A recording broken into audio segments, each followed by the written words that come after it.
사도신경으로 신앙 고백하십니다. 나는 전능하신 아버지 하나님 천지의 창조주를 믿습니다. 나는 그의 유일하신 아들 우리 주 예수 그리스도를 믿습니다. 그는 성령으로 잉태되어 동정녀 마리아에게 나시고 본디오 빌라도에게 고난을 받아 십자가에 못 박혀 죽으시고 장사된 지 사흘 만에 죽은 자 가운데서 다시 살아납니다.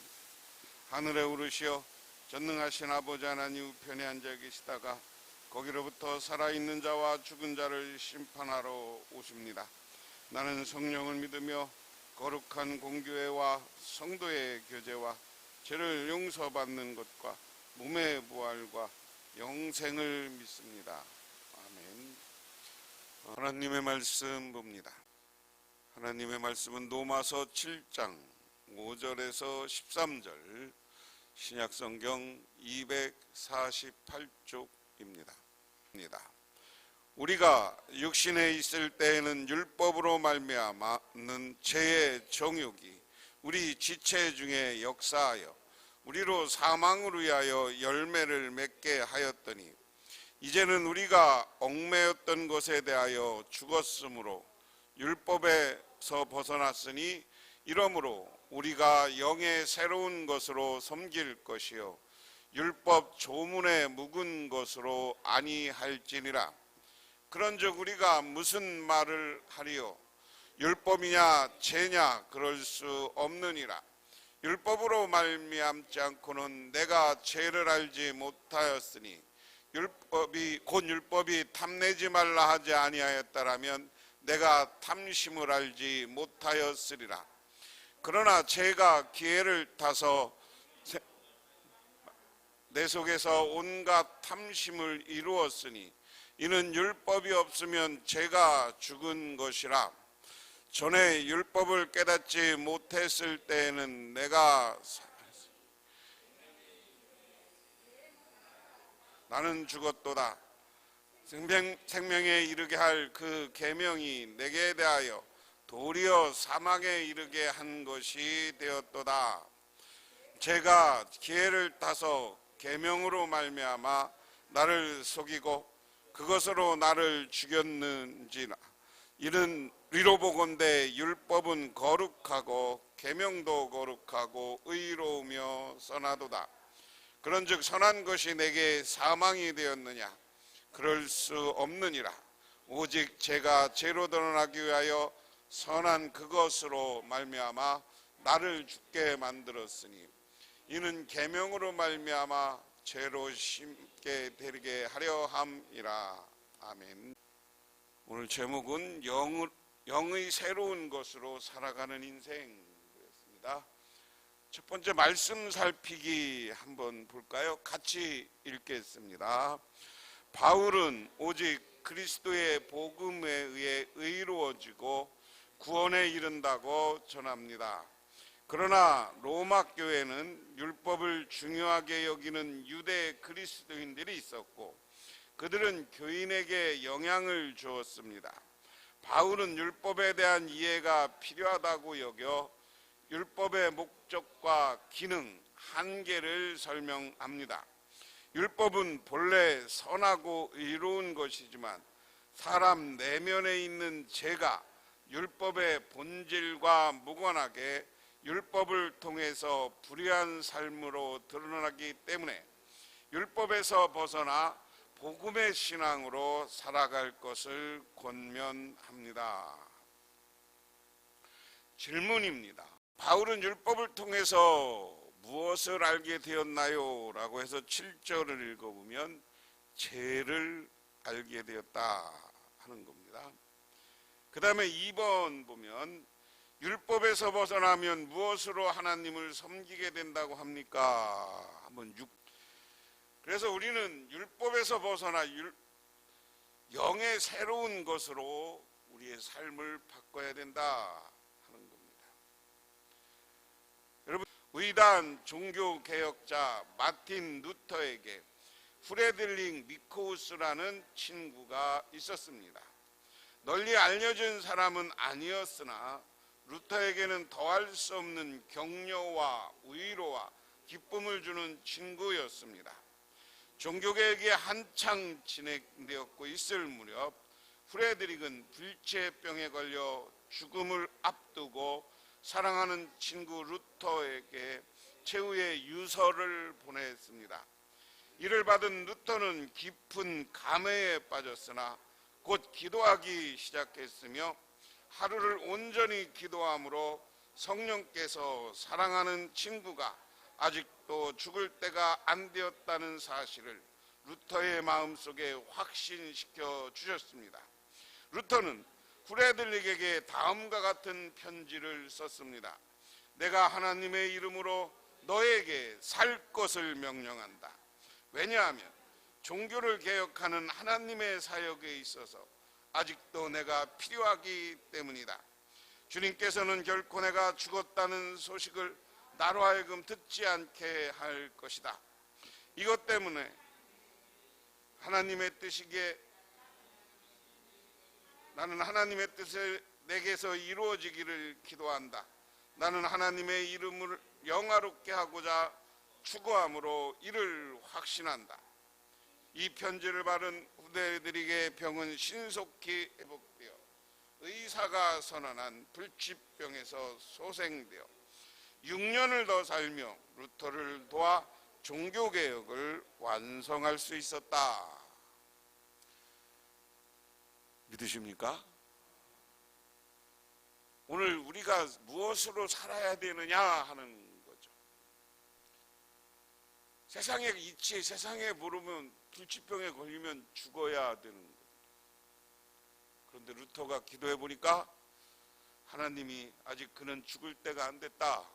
그러니까 편지로 넌 아직 죽을 때가 안 됐다. 그리고 하나님의 성령을 믿고 일어나라.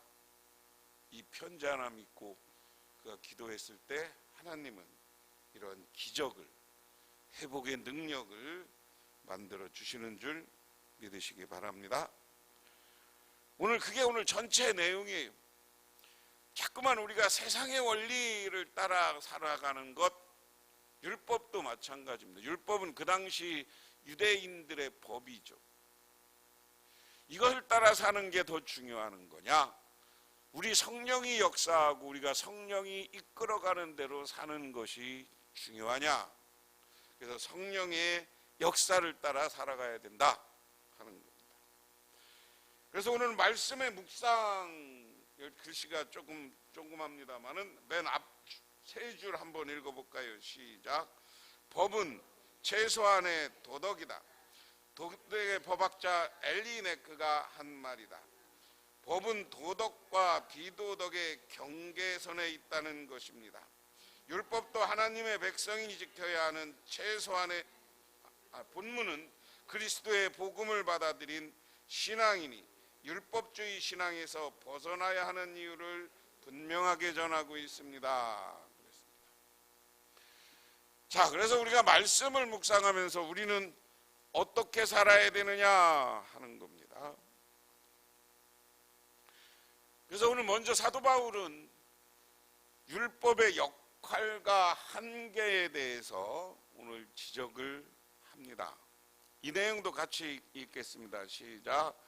부모의 따끔한 지적이 어린 자녀에게 인생의 길잡이가 되는 것처럼 하나님은 노예로 살아온 이스라엘 백성이 신앙 공동체를 이루기 위해서는 기초적인 질서가 필요하다고 여기고 율법을 주셨습니다. 바울은 율법이 없으면 죄가 죄인 줄 모르고 살았을 것인데 율법의 선한 역할을 말합니다. 하지만 율법으로 죄를 알게 된 것 때문에 계명을 행할 때마다 내면의 탐심으로 가득해져서 죄가 드러나고 마는 것입니다. 예를 들어 부모가 유체를 하면서 자녀에게 서랍에 돈이 있으니 잘 간수하라고 했다면 자녀는 부모 말 이전에 몰랐던 탐심을 느끼게 될 것입니다.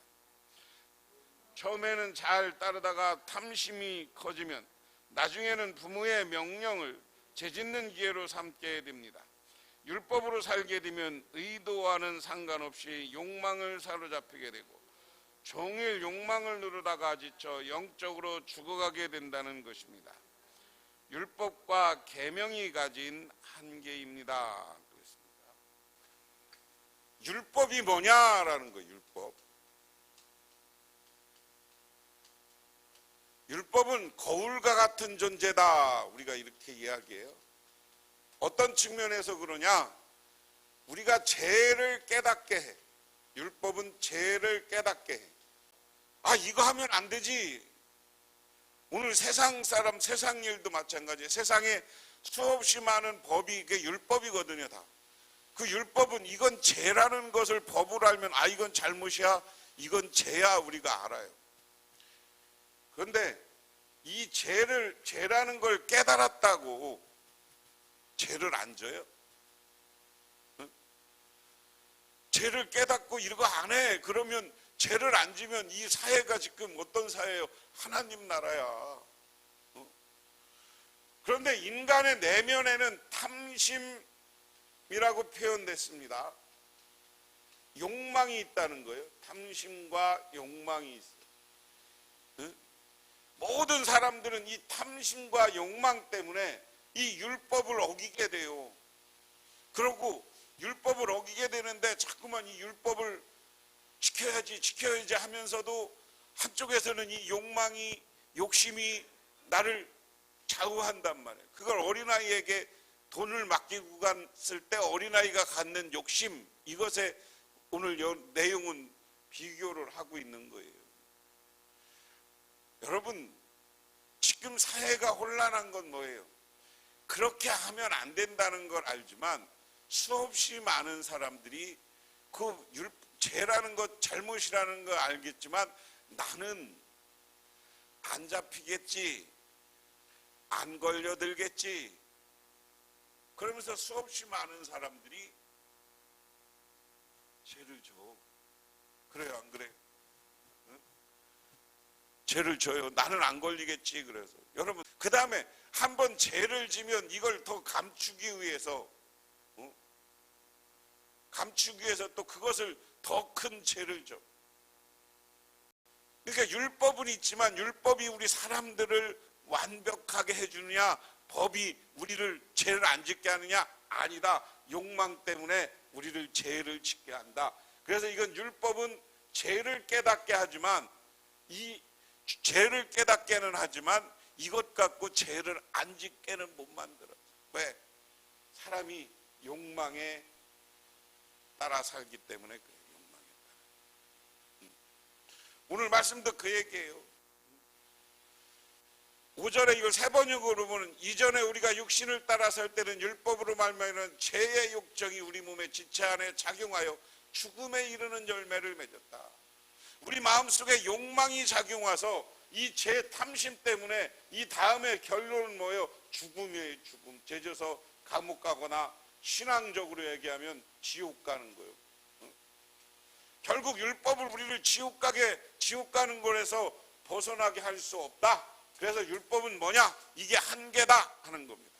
그 다음 두 번째, 영의 새로운 것으로 삶을 회복하라 하는 같이 읽습니다. 시작. 율법이 아니더라도 우리는 명령하고 받는 것에 익숙합니다. 가정에서 잔소리하고 잔소리를 듣습니다.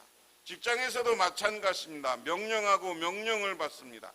또 책임감과 의무감처럼 환경에 따른 무언의 명령도 있습니다. 명령의 옳고 그름과 상관없이 명령으로 살아간다면 보람없고 행복할 수 없음을 우리가 잘 압니다. 바울은 율법이 초등학교 교사 같아서 영적으로 미숙할 때지만 필요하다고 했습니다. 사람이 의로워져서 구원, 행복에 이르는 길은 율법으로 사는 것은 불가능합니다. 그리스도의 복음으로 살아갈 때 가능합니다. 복음의 의미를 깨닫게 되면 성령이 이끄심을 느낍니다. 성령은 세상을 바라보는 우리의 인식을 새롭게 만들고 삶의 태도를 변화시킵니다. 지금껏 명령과 의무감에 짓눌려 억지로 해왔던 일이 기쁘고 즐거운 일들로 변화되어 생명력 넘치는 삶을 살게 됩니다. 6절입니다. 그러나 지금은 우리가 올가맸던 것에 대하여 죽어서 율법에서 풀려났습니다. 그래서 우리는 문자에 얽힌 낡은 정신으로 하나님을 섬기지 않고 성령이 주시는 새 정신으로 하나님을 섬깁니다 하는 거예요. 율법이 있다고 해서 우리가 죄를 안 짓는 게 아니라 제일 중요한 건 뭐냐면 예수를 믿게 되면, 예수 그리스도를 믿으면 우리가 율법으로부터도 벗어날 수 있고요, 우리가 명령하고 이것 따라 살아가는 것을 벗어날 수 있다. 왜 그러냐? 예수 그리스도를 믿는 사람들에게는 하나님이 성령을 보내준다는 거예요. 그래서 우리가 성령 충만하면,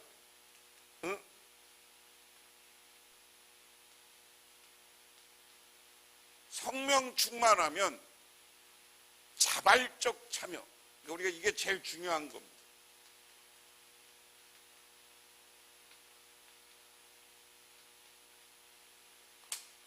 예수 그리스도를 믿고 예수님이 우리와 함께하면 성령이 우리를 보내줘.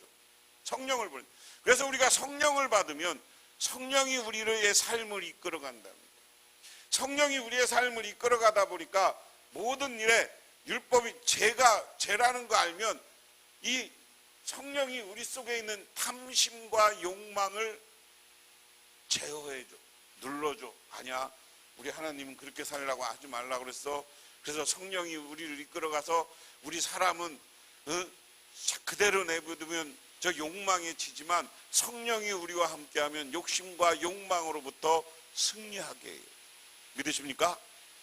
그래서 우리는 예수를 믿고 성령 충만한 가운데 살아서 성령의 인도하심을 따라 살아갈 때 우리의 삶이 어떠는 거예요? 새로워져. 새롭고 하루하루 살아가는 것이 기뻐. 하루하루 살아가는 것이 행복해. 그리고 하루하루 살아가는 이것을 뭐라고 그랬느냐면 생명력 넘치는 인생이라고 그랬어요. 하루하루 살아가는데 우리 인생이 생명력이 넘치고 활기가 있어. 왜? 사람이요, 어디 가서 한번 죄 저보고 잘못해보세요. 자꾸만 눈치를 보게 돼 있어요. 눈치를 보게 돼 있어요. 가족에서도, 부부간에도 마찬가지요. 부부간에도 내가 부인이나 남편 앞에 뭐 잘못한 일 하면 자꾸만 눈치 보게 돼 있잖아. 들킬까 봐. 안 그래? 뭐 여러분들은 잘못을 안 하겠지만 그냥 밝히면 나 이런 거 잘못했다고 밝히고 그냥 한번 하면 용서하고 끝나는데 자꾸만 그런 거 숨기면 마음이 두근두근하고 저거 아는가 아닌가 뭐 하고. 그런데 내가 무슨 잘못을 하면 불안하게 만들지만 성령을 따라 살면 우리가 기쁘고 행복하고 생명력 있는 삶을 산다. 결론적으로 말해서 복음은 기쁜 소식입니다. 그래서 예수 그리스도를 믿는 것은 복음이에요. 우리에게 기쁜 소식입니다. 그러나 신앙생활하면서 기쁨을 느끼지 못하고 의무감이 가득하다면 십자가의 의미를 묵상할 필요가 있습니다. 우리가 명령과 책임을 다하여 성실하게 살았다고 해도 십자가 앞에 서면 우리가 여전히 불의한 존재입니다. 그것을 깨닫게 됩니다. 십자가로 세워진 시선으로 우리의 삶과 가정을 돌아본다면 섭섭했던 일이 미안함과 고마움으로 변한다. 힘들기만 했던 일, 직장일이 하나님의 은혜로 느껴진다. 복음 안에서 새로운 것으로 기쁘게 사는 것이 하나님을 기쁘게 하는 복된 인생이 된다 하는 겁니다. 이 예화는 제가 여러 번 여러분에게 말씀드렸던 것인데요, 1차 세계대전 말기 이야기입니다. 영국의 경건한 기독교인이었던 알렌비 대장이 예루살렘을 점령할 때 이야기입니다.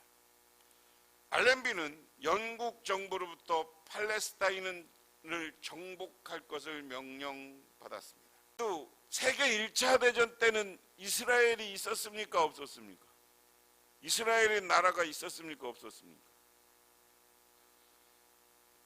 이 세계 1차 대전은 1930년대고요.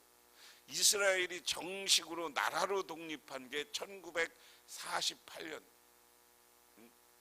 48년. 그러니까 이때는 이스라엘이 나라가 없었고 이 지역을 팔레스타인 지역이라고 했단 말이에요. 당시 이슬람 교도인 지금의 터키 군이 예루살렘을 지키고 있었다. 그런데 그는 1차 세계대전 때 이제 팔레스타인 지역을 점령하고 예루살렘을 점령하고 하러 알렘이라는 장군이 갔다. 그런데 알렘은 자기가 생각하기에 이곳은 뭐냐면 하나님의 성지야. 예수님이 여기서 태어난 성지야. 그래서 이것을 잘못해서 자기가 막 폭격하고 뭐 이러다가는 예수님의 성지가 무너질 거라 그러니까 예루살렘 성까지 군대까지 다 동원해서 온 거예요. 그러다가 하나님 앞에 기도를 시작해. 하나님, 이 예루살렘 성은 예수님이 태어난 곳이고 이런 거룩한 땅인데 내가 파괴되지 않고 저걸 파괴하지 않고 어떻게 해서든지 전쟁에 승리하게 해달라고 기도를 합니다. 알렘 대장이 금식하며 주님의 뜻을 기다리라고 명령했을 때 한편 예루살렘 성 안의 터키 병사들은 자신들을 공격하러 온 사람이 알렘 대장이라는 말을 듣고 큰 두려움에 쌓였습니다. 알렘비라는 말 때문입니다. 터키 말로는 알렘비라는 말이 하나님이 대항하신다, 하나님이 저주하신다는 뜻이 있기 때문이다. 다시 말해서 하나님이, 알렘비라는 말은 하나님이 보낸 천사인데 그 하나님이 너희들 터키를 저주해, 이렇게 받아들인 거예요. 더군다나 성을 포위한 채 공격은 하지 않고 알렘비 군대의 공포를 느끼기 시작합니다.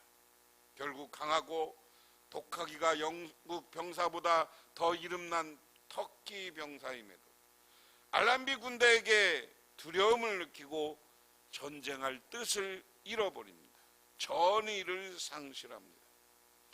그리고 마침내 터키군은 예루살렘 성문을 열고 무조건 항복의 뜻을 표했고, 이렇게 해서 영국군은 총 한 방 쏘지 않고 알렘비 대장의 기도로, 그리고 기도한 알렘비를 선두로 모자를 벗고 모셔들고 찬송하면서 예루살렘 성에 입성했다 하는 겁니다. 오늘 말씀의 결론은 그렇습니다. 율법은 우리가 죄를 깨닫게 합니다. 하지만 율법이 우리들에게 잘 적용하려면, 율법으로 우리가 죄를 깨닫게 하면 우리가 죄진우리들이 회개해야 되는 거예요. 회개해야 돼요. 그런데 그 다음에 회개하고 나서는 뭐를 따라 살아야 되느냐? 하나님 예수를 믿고 성령의 인도하심을 따라 살아서 우리의 삶을 변화시키고, 그리고 즐겁고 행복하고 생동감 있는 삶을 사시기를 바랍니다.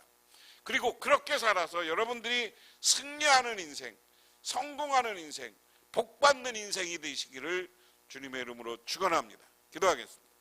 하나님 아버지 고맙습니다. 오늘 이렇게 저희들 구역공과로 함께 예배드리며 오늘 대신방 예배를 드립니다. 하나님, 이곳에 임재하여 주시옵소서. 우리가 각 가정을 위해서 기도할 때 그 가정이 오늘 주신 말씀처럼 성령 충만하게 하시고 승리하게 하시고 성공하게 하시고 복된 가정이 되게 하옵소서. 예수님 이름 받들어 기도드리옵나이다. 아멘.